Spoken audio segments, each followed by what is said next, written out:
What would you do if you were treated unfairly just because of the color of your skin?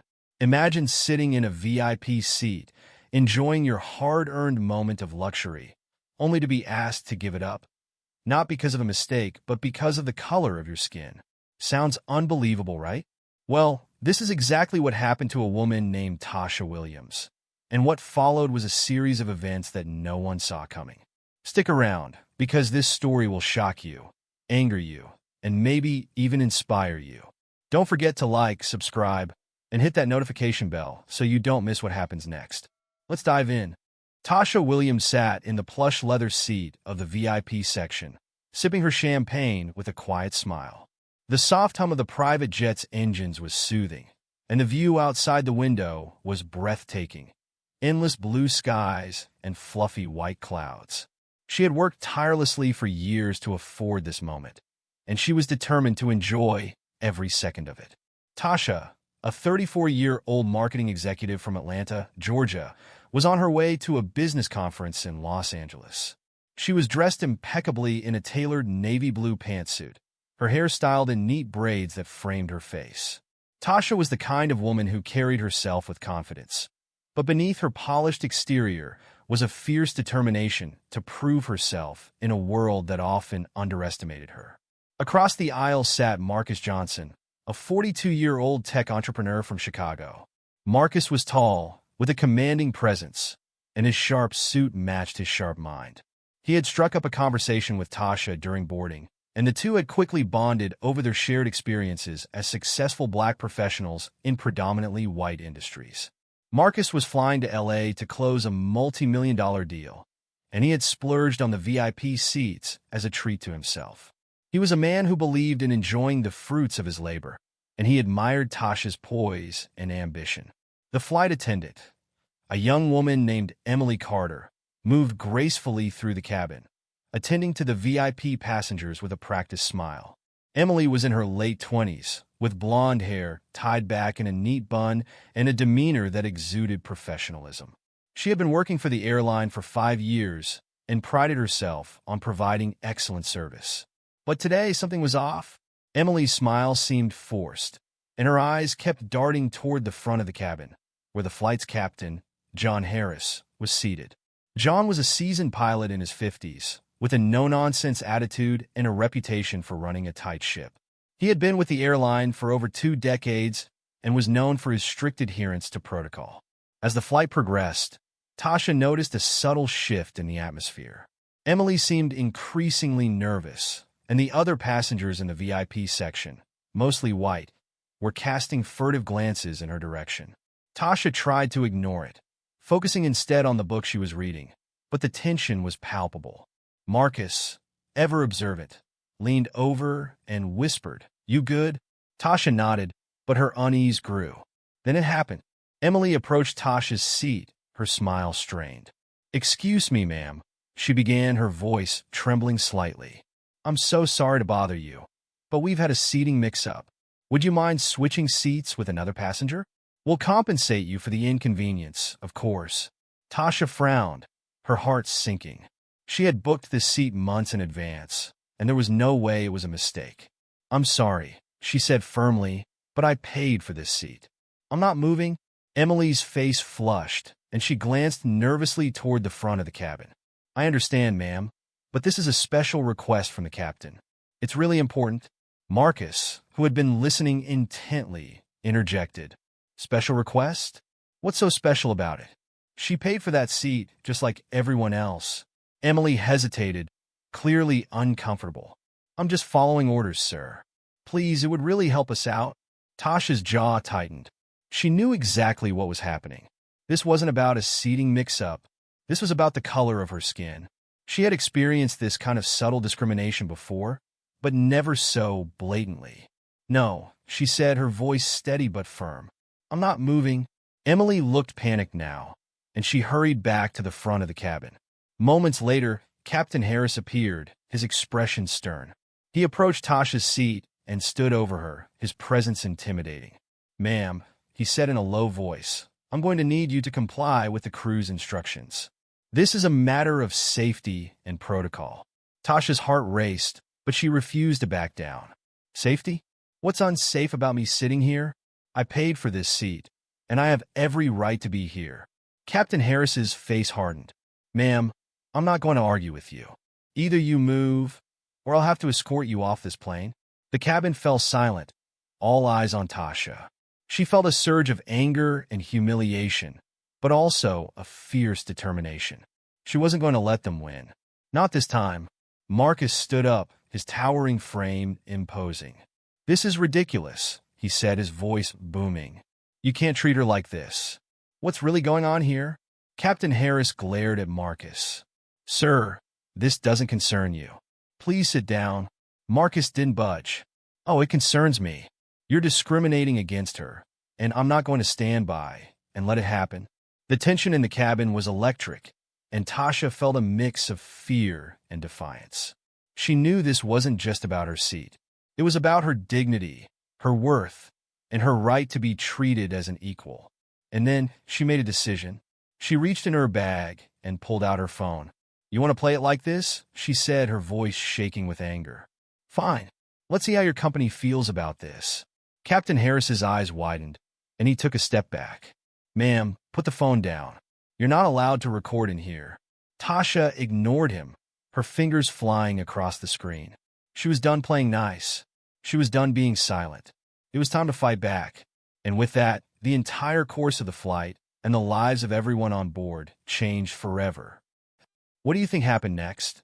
Did Tasha's call lead to justice? Or did it make things worse? Stay tuned as we dive deeper into the story and as the stakes get even higher and the truth behind this shocking incident begins to unravel. Don't go anywhere. This story is just getting started. The cabin was eerily silent, the tension so thick it felt like you could cut it with a knife. Tasha's hands trembled slightly as she held her phone, her eyes locked on Captain Harris. The other passengers in the VIP section were frozen, their gazes darting between Tasha, Marcus, and the captain. No one dared to speak. Even the hum of the plane's engines seemed to fade into the background, replaced by the pounding of Tasha's heart in her ears. Captain Harris took a step closer, his face red with anger. Ma'am, I'm warning you. Put the phone down, or there will be consequences. Tasha didn't flinch. She had been warned her entire life about the consequences of speaking up, of standing her ground. But she was done being silent. No, she said firmly, her voice steady despite the storm raging inside her. You don't get to intimidate me. I'm not moving, and I'm not putting my phone down. If you have a problem with that, you can explain it to your superiors.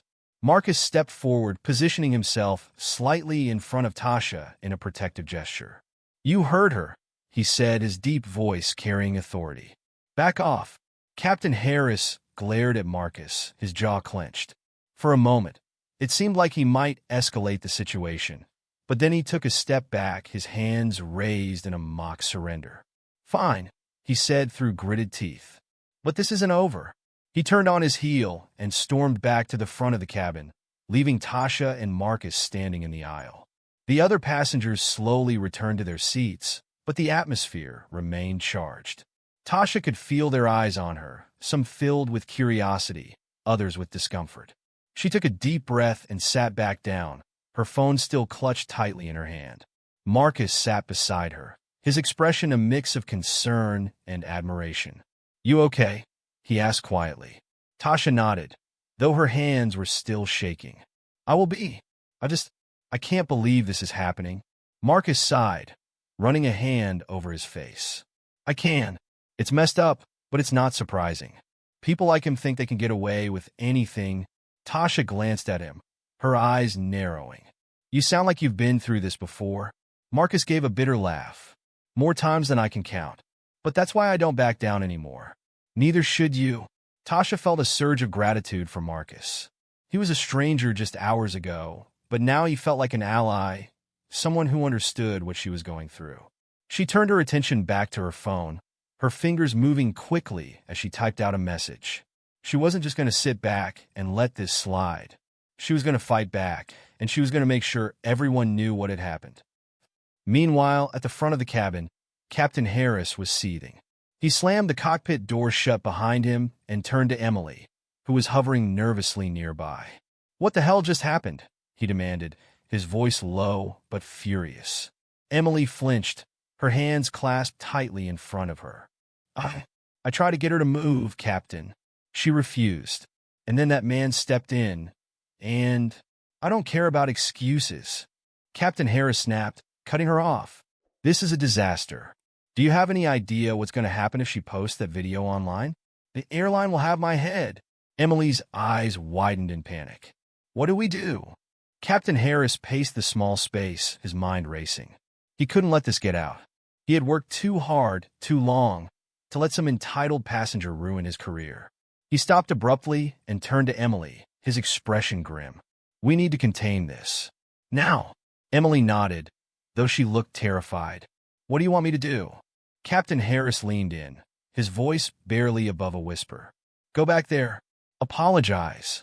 Offer her anything she wants, free flights, upgrades, whatever.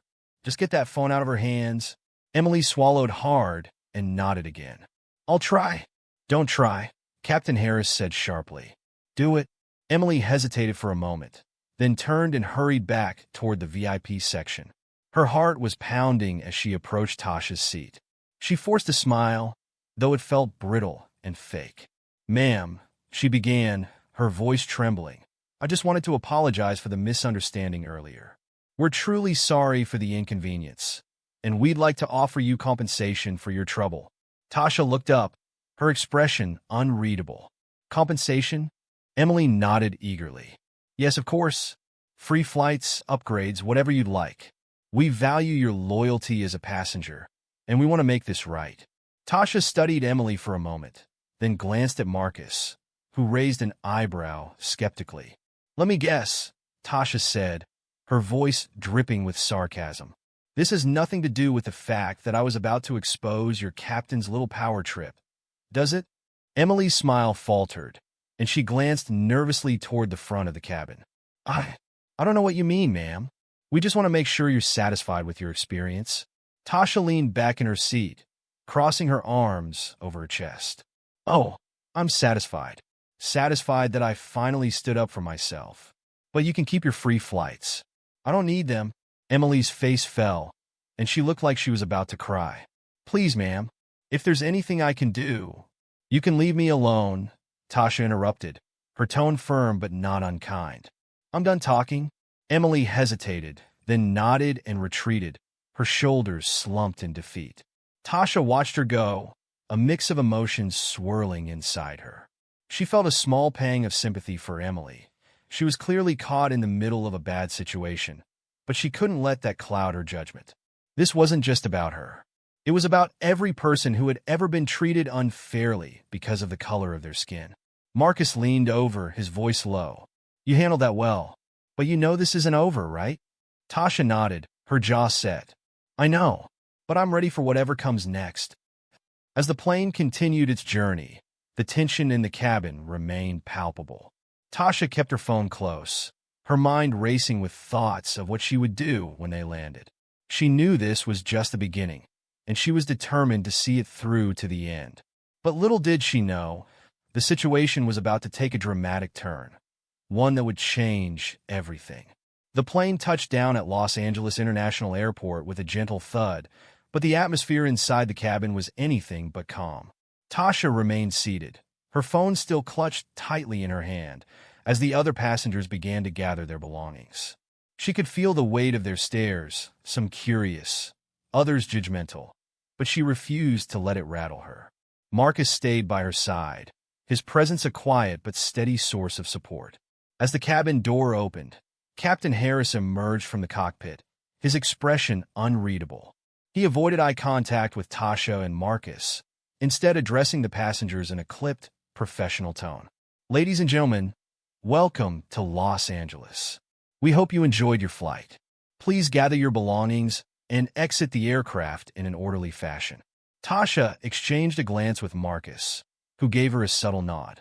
They both knew this wasn't over. As they stood to leave, Emily approached them once more, her face pale and her hands trembling. Ma'am, sir, she began, her voice barely above a whisper. I just wanted to apologize again for the misunderstanding. If there's anything I can do. Tasha cut her off with a raised hand. Save it, she said firmly. I'm not interested in apologies or excuses. What I want is accountability. Emily's eyes filled with tears, but she nodded and stepped aside, allowing Tasha and Marcus to pass. As they made their way down the jet bridge, Marcus leaned in close to Tasha. You've got a plan, don't you? Tasha nodded, her expression determined. I do, but I'm going to need your help. Marcus smiled, a glint of admiration in his eyes. You've got it. Once inside the terminal, Tasha pulled out her phone and began recording a video. She spoke clearly and confidently, her voice steady despite the adrenaline coursing through her veins. My name is Tasha Williams, and I'm here at LAX after experiencing one of the most blatant acts of discrimination I've ever faced. During my flight, I was asked to give up my VIP seat, a seat I paid for, simply because of the color of my skin. When I refused, I was threatened and intimidated by the captain and crew. This is unacceptable, and I won't stand for it. She paused, taking a deep breath before continuing. I'm sharing this because I know I'm not the only one who's been treated this way. It's time we hold people accountable for their actions. If you've experienced something similar, I want to hear from you. Together, we can make a difference. Marcus watched her with a mixture of pride and concern. You're really going to post that? Tasha nodded. I am. This isn't just about me. It's about everyone who's ever been made to feel less than because of who they are. Marcus hesitated for a moment, then pulled out his own phone. Let me get a better angle. This needs to be seen. Together, they recorded the video, ensuring the lighting and sound were perfect. When they were satisfied, Tasha uploaded it to her social media accounts, tagging the airline and several major news outlets. Within minutes, the video began to gain traction, with comments and shares pouring in from people all over the country. Meanwhile, back at the airline's headquarters, chaos was erupting. The company's social media team had been monitoring Tasha's video, and they knew they had to act fast. The CEO, a middle-aged man named Richard Thompson, was summoned to an emergency meeting with the airline's legal and PR teams. This is a disaster, Richard said, his voice tight with anger as he paced the conference room. How the hell did this happen? One of the PR managers, a woman named Karen Lee, spoke up. We're already working on a statement, but we need to get ahead of this. If we don't, it's going to blow up even more. Richard stopped pacing and turned to face her. What do you suggest? Karen hesitated, then said, we need to reach out to her. Offer her compensation, a public apology, whatever it takes to make this go away. Richard nodded, his expression grim. Do it, and give me everything you have on this Captain Harris. If he's the reason we're in this mess, he's done. As the airline scrambled to contain the fallout, Tasha and Marcus made their way to the baggage claim. Tasha's phone was buzzing nonstop with notifications, messages of support, interview requests, and even a few hateful comments. She tried to ignore the negativity, focusing instead on the overwhelming wave of solidarity from strangers who had experienced similar injustices. Marcus placed a hand on her shoulder. You okay? Tasha nodded, though her mind was racing. I think so. I didn't expect it to blow up this fast. Marcus smiled. You did the right thing. Now it's up to them to make it right. As they waited for their luggage, Tasha's phone rang. She glanced at the screen and saw an unknown number. She hesitated for a moment, then answered. Hello. The voice on the other end was calm, but authoritative. Ms. Williams, this is Richard Thompson, CEO of the airline. I'd like to speak with you about your recent experience. Tasha's heart skipped a beat, but she kept her voice steady. I'm listening. Richard took a deep breath. First, let me apologize for what happened. It's unacceptable, and we're taking it very seriously. I'd like to offer you compensation and a public apology. We're also conducting an internal investigation, and those responsible will be held accountable. Tasha exchanged a glance with Marcus, who raised an eyebrow. I appreciate that, she said carefully, but I'm not interested in compensation. What I want is change. Real change. Not just for me, but for everyone who's been treated this way. There was a pause on the other end of the line, and then Richard said, I understand. And I want to assure you that we're committed to making that change. But I'd like to discuss this further in person. Would you be willing to meet with me? Tasha hesitated, then nodded. Yes, but on one condition. Name it, Richard said. I want Marcus Johnson, the man who stood by me during this, to be there too. And I want everything we discussed to be on the record." There was another pause, and then Richard said, "Agreed. Let's set up a meeting as soon as possible." As Tasha hung up the phone, she felt a surge of hope. This was just the beginning, but it was a step in the right direction. She turned to Marcus, who was watching her with a mixture of curiosity and pride. "Well," he asked. Tasha smiled. "We got a meeting with the CEO." Marcus raised an eyebrow. "You're not wasting any time, are you?" Tasha shook her head. "No, this is too important to wait." As they collected their luggage and made their way to the exit, Tasha couldn't help but feel a sense of anticipation. The fight was far from over, but for the first time in a long time, she felt like she was in control. And she wasn't going to back down. The meeting with Richard Thompson, the airline CEO, was scheduled for the following morning at the company's corporate office in downtown Los Angeles. Tasha and Marcus arrived early, dressed in sharp business attire that reflected the gravity of the situation. The building was a towering glass structure, its sleek design a symbol of the airline's prominence and success. But as they stepped inside, Tasha couldn't shake the feeling that this meeting would reveal the cracks beneath that polished exterior. They were greeted by Karen Lee, the PR manager who had spoken with Richard the previous day. Karen was professional but visibly nervous, her smile strained as she led them to a conference room on the top floor. The room was spacious, with floor-to-ceiling windows offering a stunning view of the city. Richard Thompson was already seated at the head of the table, his expression serious but composed. "Ms. Williams, Mr. Johnson," Richard said, standing to shake their hands. "Thank you for coming. Please have a seat." Tasha and Marcus exchanged a glance before sitting down. Tasha placed her phone on the table, ensuring the recording app was active. She had no intention of letting anything be swept under the rug. Richard cleared his throat and began. "First, let me reiterate my apology for what happened on the flight. What you experienced was unacceptable, and we're taking steps to ensure it never happens again." Tasha nodded, her gaze steady. "Thank you for saying that. But apologies aren't enough. I want to know what you're going to do to address the systemic issues that allowed this to happen in the first place." Richard leaned forward, his hands clasped on the table. "We're conducting a full investigation into the incident. Captain Harris and the crew involved have been placed on administrative leave pending the outcome.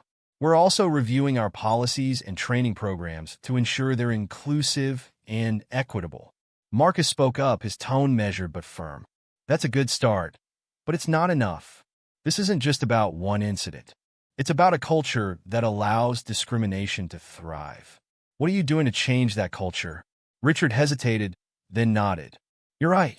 This is about more than just one incident. We're committed to making real, lasting change. That's why I'd like to invite both of you to join a task force we're forming to address these issues.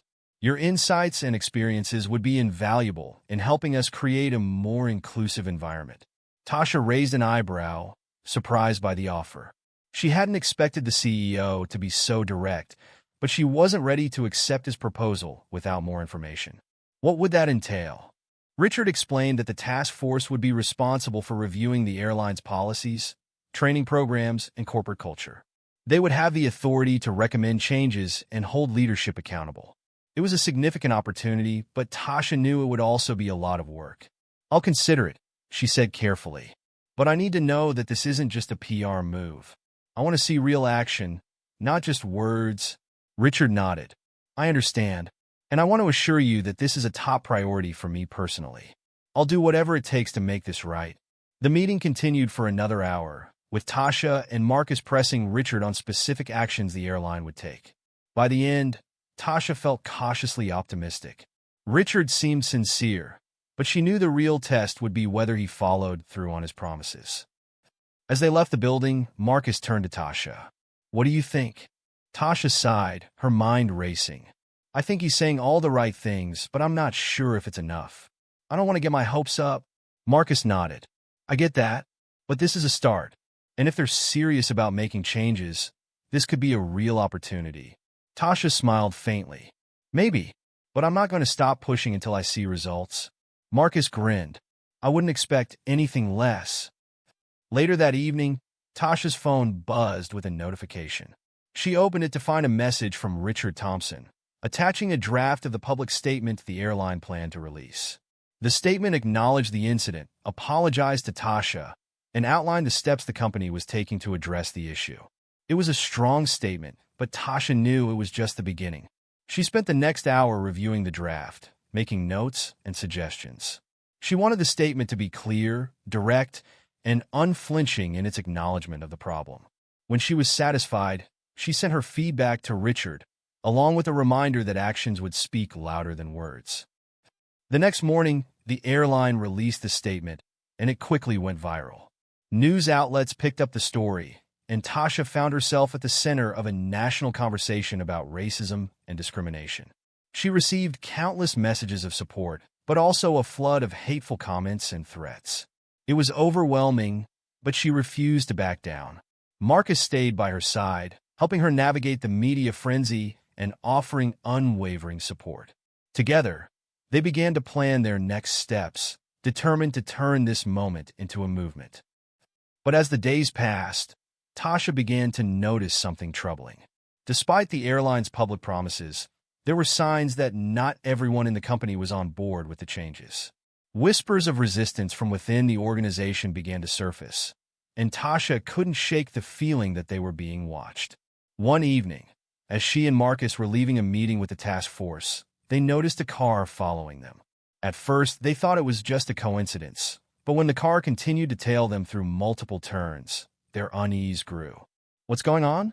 Marcus muttered, glancing in the rearview mirror. Tasha's heart raced as she gripped the door handle. "I don't know, but I don't like it." The car followed them all the way to Tasha's apartment, parking a short distance away as they pulled into the garage. Tasha and Marcus exchanged a worried glance. "This isn't over," Tasha said quietly. Marcus nodded, his expression grim. "No, it's not." The car that had been following them remained parked outside Tasha's apartment building, its engine idling ominously. Tasha and Marcus stood in the dimly lit garage, their unease growing with each passing second. The tension was palpable, and neither of them was sure what to do next. "We need to call the police," Marcus said, his voice low but urgent. Tasha hesitated, her mind racing. "What if it's nothing? What if we're overreacting?" Marcus shook his head. "Better to be safe than sorry.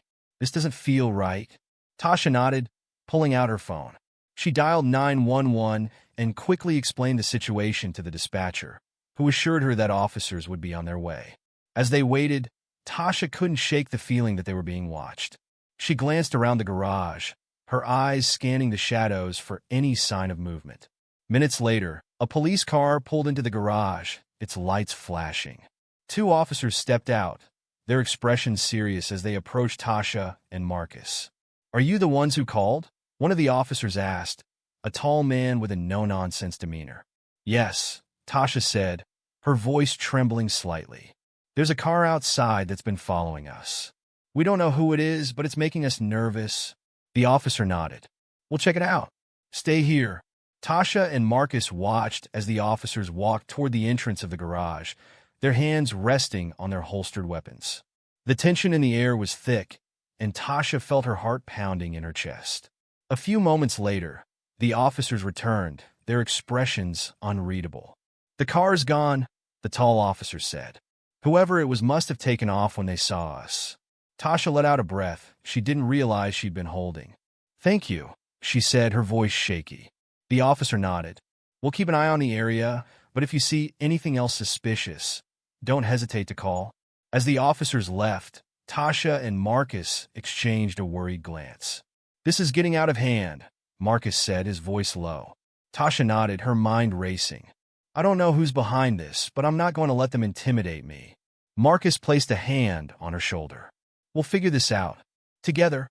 The next morning, Tasha woke up to a flood of messages and notifications on her phone.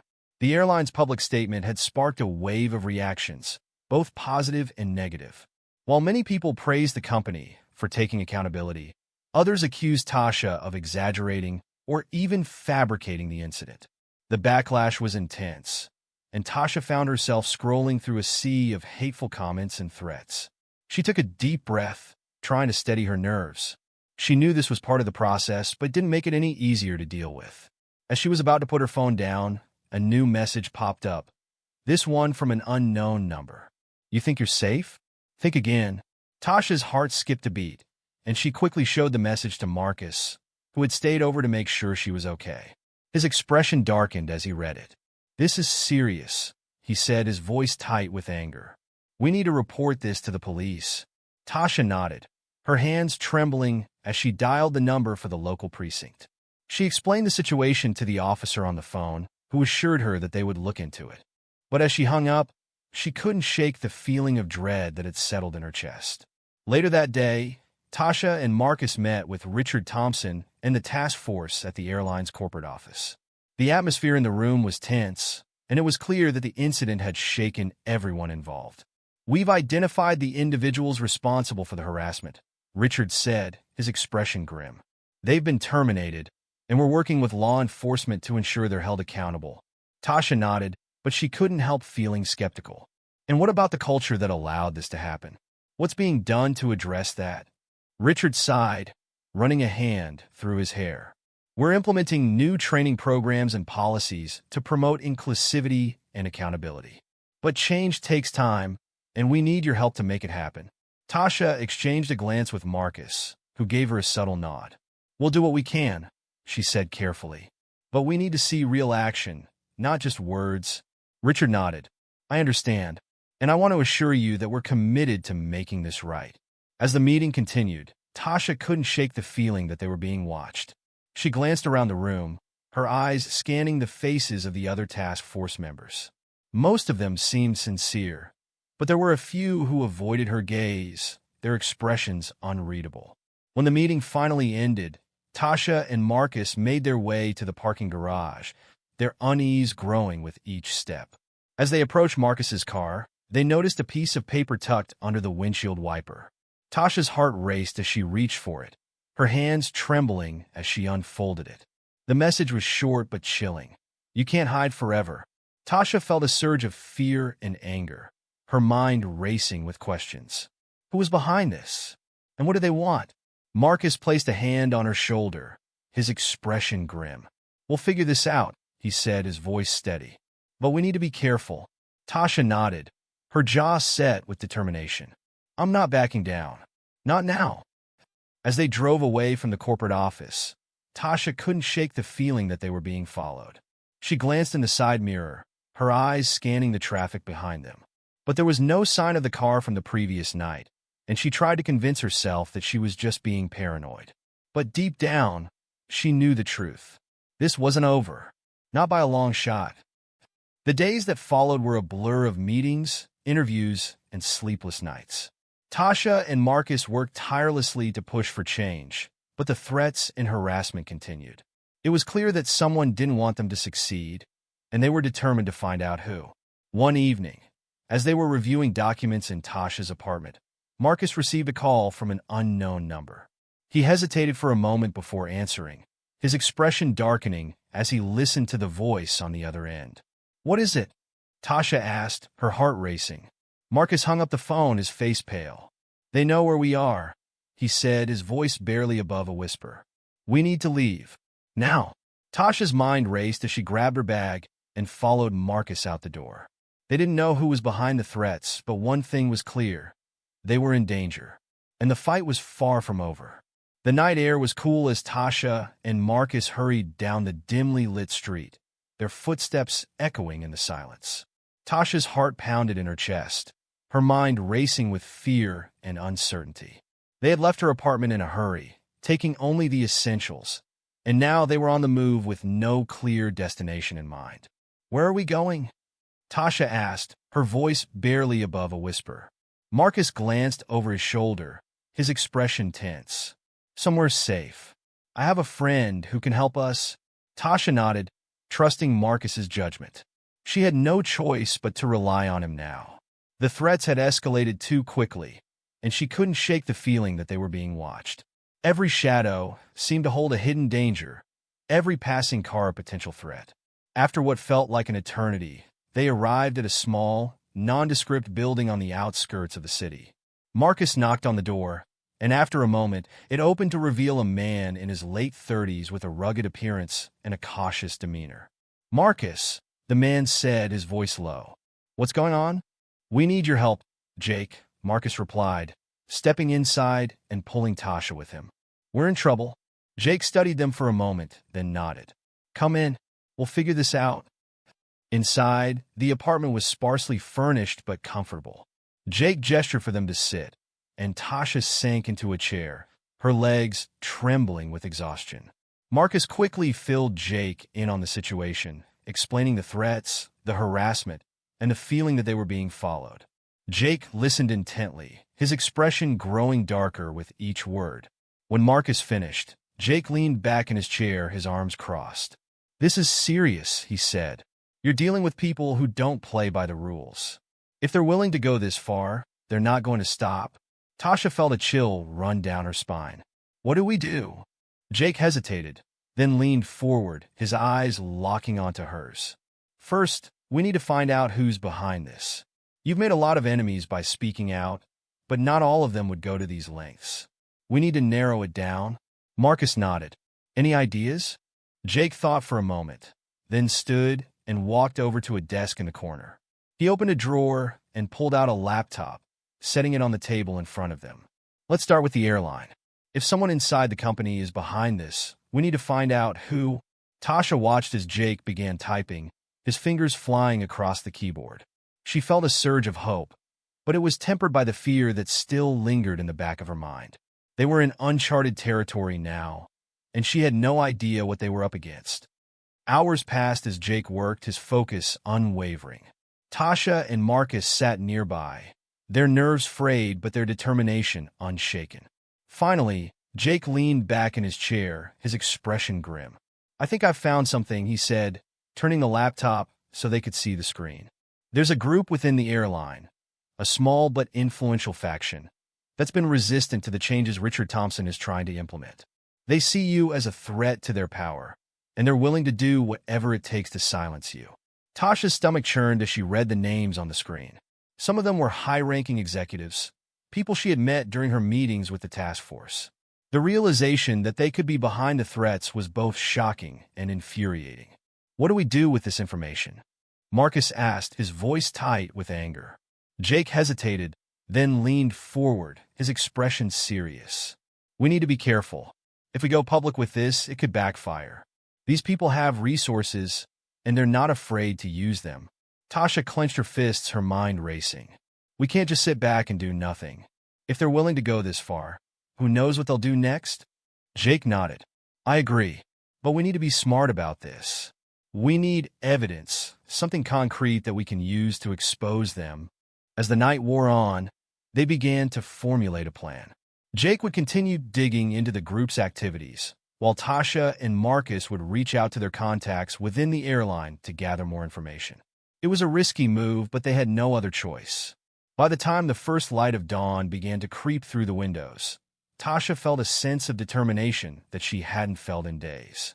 They were fighting back now, and she wasn't going to let anyone intimidate her into silence. But as she looked out the window at the rising sun, she couldn't shake the feeling that the hardest part was still ahead of them.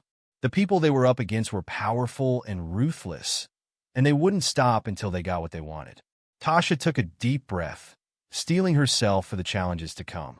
She had come too far to back down now, and she was ready to face whatever lay ahead. The next few days were a whirlwind of activity. Tasha and Marcus worked tirelessly, gathering information and building their case. They reached out to former employees, reviewed internal documents, and even managed to secure a few anonymous tips from current staff members. The picture that emerged was both shocking and disturbing. The group within the airline wasn't just resistant to change. They were actively working to undermine Richard Thompson's efforts. They had connections to powerful figures outside the company, including politicians and business leaders who had a vested interest in maintaining the status quo. It was a web of corruption and deceit, and Tasha knew that exposing it would be no easy task. But she also knew that they couldn't do it alone. They needed allies, people who were willing to stand up and fight for what was right. One evening, as they were reviewing their findings, Tasha's phone buzzed with a message from Richard Thompson. She opened it, her heart racing as she read the words on the screen. "We need to talk. It's urgent." Tasha showed the message to Marcus, who frowned. "What do you think he wants?" Tasha shook her head. "I don't know, but we need to find out." They arranged to meet Richard at a neutral location, a small cafe on the outskirts of the city. When they arrived, Richard was already there, his expression tense as he sipped a cup of coffee. "Thank you for coming," he said as they sat down. "I'll get straight to the point. I've been made aware of the threats against you, and I want you to know that I'm doing everything in my power to address the situation." Tasha studied him carefully, trying to gauge his sincerity. "And what about the people behind this? The ones within your company who are trying to silence us?" Richard hesitated, then sighed. "I've been trying to root them out, but it's not easy. They're well-connected, and they've been careful to cover their tracks." Marcus leaned forward, his expression serious. "We have evidence. Names, documents, everything you need to take them down." Richard's eyes widened, and for a moment, he looked hopeful. But then his expression darkened. "It's not that simple. If we go public with this, it could destroy the company. Thousands of people could lose their jobs." Tasha felt a surge of frustration. "And what about the people they've hurt? The ones they've silenced? Don't they deserve justice?" Richard looked down at his coffee, his shoulders slumped. "I don't know what to do," he admitted. "I want to do the right thing, but I'm afraid of the consequences." Tasha exchanged a glance with Marcus, then leaned forward, her voice steady. "We can't let fear stop us. If we don't stand up to them now, they'll just keep doing this, and more people will get hurt." Richard was silent for a long moment, then nodded. "You're right, but we need to be careful. If we're going to do this, we need to do it right." As they left the cafe, Tasha felt a sense of cautious optimism. Richard was on their side, and that gave them a fighting chance. But she also knew that the road ahead would be fraught with danger. The people they were up against were powerful and ruthless, and they wouldn't stop until they got what they wanted. But Tasha was determined to see this through, no matter what it took. She had come too far to back down now, and she wasn't going to let anyone stand in her way. The next chapter of their fight was just beginning, and Tasha knew that the stakes had never been higher. But she was ready. She had faced fear, intimidation, and threats, and she had come out stronger on the other side. Now, it was time to take the fight to them. The days that followed were a blur of strategy meetings, late-night planning sessions, and tense conversations. Tasha, Marcus, and Richard worked closely together, pooling their resources and contacts to build a case against the rogue faction within the airline. Jake, Marcus's friend, continued to dig into the group's activities, uncovering more evidence of their corruption and deceit. It was a race against time. The threats against Tasha and Marcus had escalated, and they knew it was only a matter of time before their enemies made their next move. But they were determined to stay one step ahead. One evening, as they were reviewing the latest batch of documents Jake had uncovered, Tasha's phone buzzed with a message from an unknown number. She hesitated before opening it, her heart racing as she read the words on the screen. "You're playing a dangerous game. Back off, or you'll regret it." Tasha showed the message to Marcus and Jake, who exchanged a worried glance. "They're getting desperate," Jake said, his voice low. "That means we're close." Marcus nodded, his expression grim. "But it also means they're getting more dangerous. We need to be careful." Tasha clenched her fists, her jaw set with determination. "I'm not backing down. Not now." The next morning, they met with Richard at a secure location, a private office in a nondescript building downtown. Richard looked exhausted, his face lined with stress, but his determination was unwavering. "I've been in touch with some of our allies within the company," he said, spreading a stack of documents on the table. "They've agreed to help us, but they're scared. If this goes wrong, their careers, and possibly their lives, are on the line." Tasha nodded, her expression serious. "We understand, but we can't let fear stop us. If we don't take them down now, they'll just keep doing this." Richard sighed, running a hand through his hair. "I know, but we need to be smart about this. If we go public with what we have, it could backfire. We need to find a way to expose them without giving them a chance to retaliate." Jake leaned forward, his eyes narrowing. "What if we leak the information anonymously? Make it look like it came from someone inside the group. That way, they'll turn on each other, and we can stay out of the crossfire." Richard considered this for a moment, then nodded. It's risky, but it might work. We need to be careful, though. If they figure out it's us, they'll come after us even harder. Tasha felt a surge of hope. It's worth a try. We can't keep living in fear. We need to take the fight to them. Over the next few days, they worked tirelessly to prepare the leak. Jake carefully curated the evidence, ensuring that it was damning enough to expose the group's corruption, but vague enough to protect their sources. Tasha and Marcus helped draft the anonymous message, crafting it to sound like it had come from someone within the faction. Finally, the day came to release the information. They gathered in Jake's apartment, the tension in the room palpable as they prepared to send the files to a trusted journalist who had agreed to publish the story.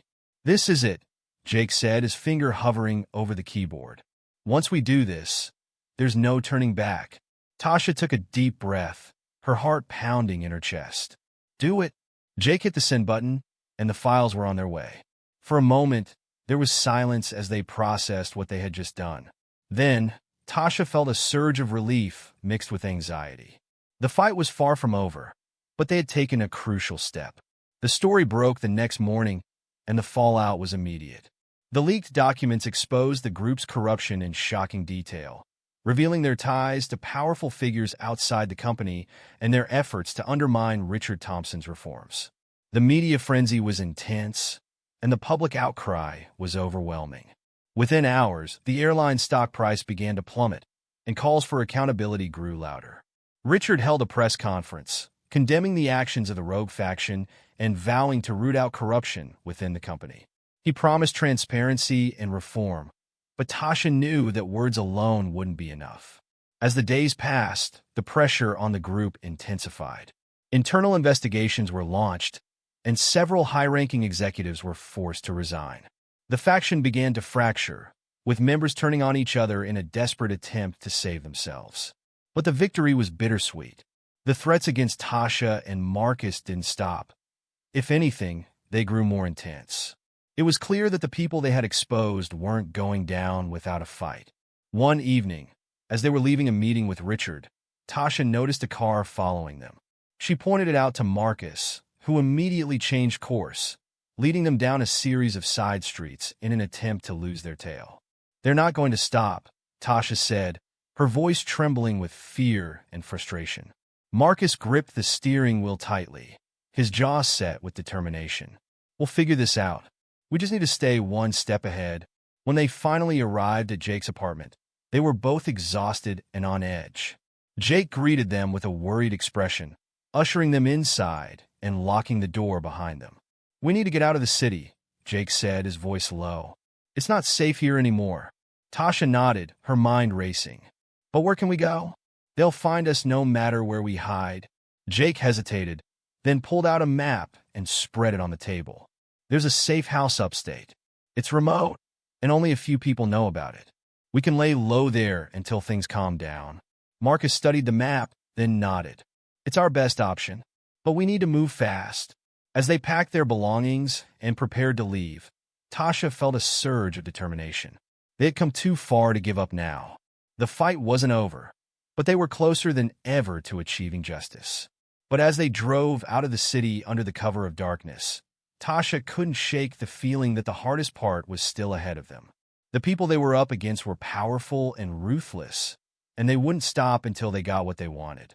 Tasha took a deep breath, steeling herself for the challenges to come. She had faced fear, intimidation, and threats, and she had come out stronger on the other side. Now it was time to finish what they had started. The road ahead was uncertain, but Tasha knew one thing for sure. She wasn't going to let anyone stand in her way. The fight for justice was far from over, and she was ready to see it through to the end. The safe house was a modest cabin nestled deep in the woods, far from the noise and chaos of the city. The drive had been long and tense, with Tasha, Marcus, and Jake taking turns at the wheel to ensure they weren't followed. By the time they arrived, the first light of dawn was breaking through the trees, casting a soft glow over the secluded property. Tasha stepped out of the car, stretching her stiff limbs as she took in her surroundings. The cabin was small but sturdy, with a weathered wooden exterior and a chimney that hinted at cozy nights by the fire. The air was crisp and fresh, a stark contrast to the smog and tension of the city. For a moment, she allowed herself to feel a sense of relief. They were safe here, at least for now. Jake unlocked the door and led them inside. The interior was sparsely furnished but functional, with a small kitchen, a living area, and 2 bedrooms. "It's not much," he said, setting down his bag, "but it's off the grid. No one will find us here." Marcus nodded, his eyes scanning the room. "We'll need to stay low for a while. No phones, no internet. We can't risk giving them any way to track us." Tasha sighed, sinking into a chair. "How long are we supposed to stay here? We can't just hide forever." Jake exchanged a glance with Marcus before answering. "As long as it takes. We need to let things cool down. The leak did its job. The group is falling apart. But they're not going to go quietly. We need to be smart about this." Tasha leaned forward, her elbows on her knees. "And what about Richard? Is he safe?" Marcus hesitated. "He's laying low too. He's got his own security, but he's in just as much danger as we are. Maybe more." The weight of their situation settled over the room like a heavy blanket. Tasha felt a surge of frustration, but she knew Jake and Marcus were right. They had to be patient. They had to wait. The days that followed were a strange mix of monotony and tension. Without phones or internet, they were cut off from the outside world, left to rely on a battery-powered radio for news. The updates were sporadic, but they confirmed that the fallout from the leak was still unfolding. More executives had resigned, and the airline's stock price continued to plummet. Public outrage was growing, and calls for a full investigation were gaining momentum. But the lack of information was maddening. Tasha found herself pacing the cabin, her mind racing with questions. Were they making progress? Were their allies safe? And most importantly, were they any closer to bringing the people behind this to justice? Marcus tried to keep her spirits up, suggesting they play cards or take walks in the woods to pass the time. Jake spent hours tinkering with a ham radio, trying to establish a secure line of communication with their contacts in the city. But the isolation was taking its toll on all of them. One evening, as they sat around the small kitchen table eating a simple meal of canned soup and crackers, Jake finally broke the silence. "I've been thinking," he said, his voice low. "We can't just sit here and wait. We need to find a way to keep pushing forward." Tasha looked up, her eyes narrowing. "What do you mean?" Jake leaned forward, his expression serious. "We have evidence enough to bring these people down, but we need to get it into the right hands. If we can connect with someone who has the power to act on it, we might be able to end this." Marcus frowned. "But how? We're cut off. We can't risk reaching out to anyone." Jake hesitated, then nodded toward the ham radio. "I've been working on a way to send a secure message. It's risky, but if we can get through to someone we trust, it might be worth it." Tasha felt a surge of hope.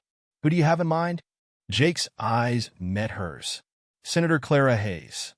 She's been a vocal advocate for corporate accountability. If anyone can help us, it's her." Marcus raised an eyebrow. "You think she'll listen?" Jake nodded. "She's been trying to push for reforms in the airline industry for years. If we can get her the evidence, she'll have the leverage she needs to take action." Tasha felt a spark of excitement. "Then let's do it. We can't just sit here and do nothing." That night, they worked together to draft a message to Senator Hayes. Jake carefully encoded it, using a cipher he had developed to ensure it couldn't be intercepted.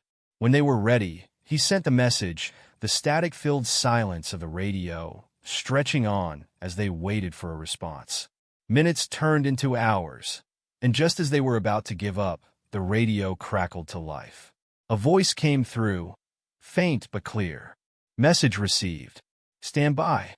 Tasha felt a surge of relief, but it was short-lived. The voice continued, "Be advised. Your location may be compromised. Proceed with caution." The room fell silent as the weight of the warning sank in. Jake quickly shut off the radio, his expression grim. "We need to move. Now." They packed their belongings in a hurry, the tension in the cabin palpable. Tasha's mind raced as she tried to process what was happening. They had been so careful. How had their location been compromised? As they loaded the car, Marcus placed a hand on her shoulder. "We'll figure this out, but we need to stay focused." Tasha nodded, her jaw set with determination. "I'm not giving up. Not now." They drove through the night, the headlights cutting through the darkness as they navigated the winding forest roads. Jake had a new destination in mind, a remote cabin even further off the grid. It would take hours to get there, but it was their best chance of staying hidden. As the first light of dawn began to creep over the horizon, Tasha felt a sense of resolve.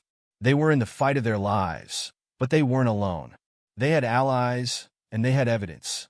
And most importantly, they had each other. The road ahead was uncertain, but Tasha knew one thing for sure. They weren't going to stop until justice was served, no matter what it took. The new safe house was even more remote than the last, a dilapidated cabin hidden deep in the mountains. The drive had been grueling, with narrow, unpaved roads and dense forest closing in around them. By the time they arrived, the sun was high in the sky, and exhaustion hung heavy in the air. Tasha stepped out of the car, her legs stiff from hours of sitting. The cabin looked like it hadn't been used in years, its wooden walls weathered and its roof sagging in places. But it was isolated, and that was what mattered. Jake unlocked the door, and they stepped inside. The interior was musty and dim, with a layer of dust covering the few pieces of furniture. "It's not much," Jake said, setting down his bag, "but it's safe. No one knows about this place." Marcus nodded, his eyes scanning the room. "We'll need to clean up and make it livable. But first, we need to figure out our next move." Tasha sank into a chair, her mind racing. The warning from Senator Hayes' team had shaken her, but it had also given her a sense of urgency. They couldn't afford to wait any longer. They needed to act. Over the next few days, they worked to make the cabin habitable. They cleaned, repaired what they could, and set up a makeshift workspace in the living area. Jake continued to monitor the ham radio, hoping for another message from Senator Hayes. But the silence was deafening. Tasha spent hours poring over the evidence they had gathered, organizing it into a clear and compelling case. She knew that if they were going to bring down the people behind this, they needed to present their findings in a way that left no room for doubt. Marcus worked alongside her, his steady presence a source of comfort. He had become more than just an ally. He was a friend, someone she could rely on when the weight of it all became too much. One evening, as they sat around the small kitchen table eating a simple meal, Jake finally broke the silence. "I've been thinking," he said, his voice low. "We need to get this evidence to Senator Hayes. But we can't risk sending it over the radio. We need to deliver it in person." Tasha looked up, her eyes narrowing. "In person? How? We're in the middle of nowhere." Jake leaned forward, his expression serious. "There's a town about 50 miles from here. It's small, but it has a post office. If we can get there, we can send the evidence securely." Marcus frowned. "It's risky. If they're watching the roads, we could be walking into a trap." Jake nodded. "I know, but we don't have a choice. We can't stay here forever." Tasha felt a surge of determination. "Then we'll do it, but we need to be careful." The next morning, they set out for the town. Jake drove, his eyes constantly scanning the road for any sign of trouble. Tasha sat in the passenger seat, the evidence carefully packed in a secure case on her lap. Marcus rode in the back, his hand resting on the handle of a pistol tucked into his waistband. The drive was tense, every passing car a potential threat. But they made it to the town without incident, pulling into the parking lot of the small post office just as it opened for the day. Jake stayed with the car, keeping watch as Tasha and Marcus went inside. The post office was quiet, with only a single clerk behind the counter. Tasha approached, her heart pounding as she handed over the package. "I need to send this securely," she said, her voice steady despite the nerves. The clerk nodded, taking the package and processing the shipment. Tasha watched as it was sealed and placed in a secure bin, her stomach churning with anxiety. This was it. They were putting everything on the line. As they left the post office, Tasha felt a mix of relief and dread. The evidence was on its way, but they were still in danger. They needed to get back to the cabin and lay low until they heard from Senator Hayes. But as they drove back through the winding mountain roads, Jake suddenly slammed on the brakes. Tasha's heart leaped into her throat as she saw what had made him stop, a fallen tree blocking the road. "What the?" Marcus began, but his words were cut off as a group of armed men emerged from the trees, their weapons trained on the car. Tasha's blood ran cold. They had been found.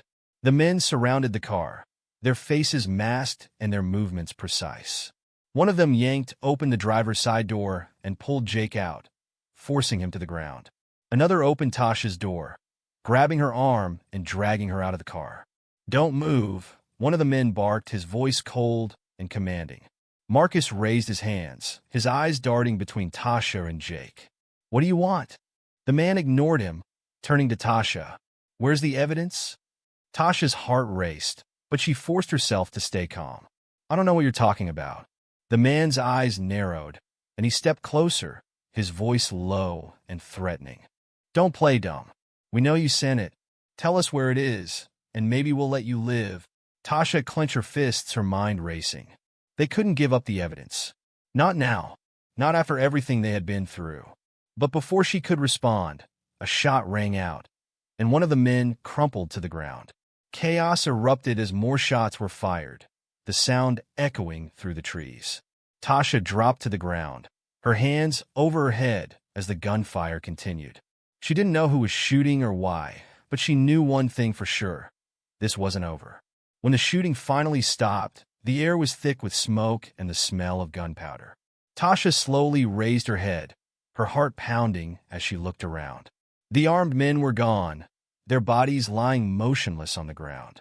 Marcus crawled over to her, his face pale but determined. "Are you okay?" Tasha nodded, her hands trembling. "What just happened?" Before Marcus could answer, a voice called out from the trees. "Tasha! Marcus! Are you there?"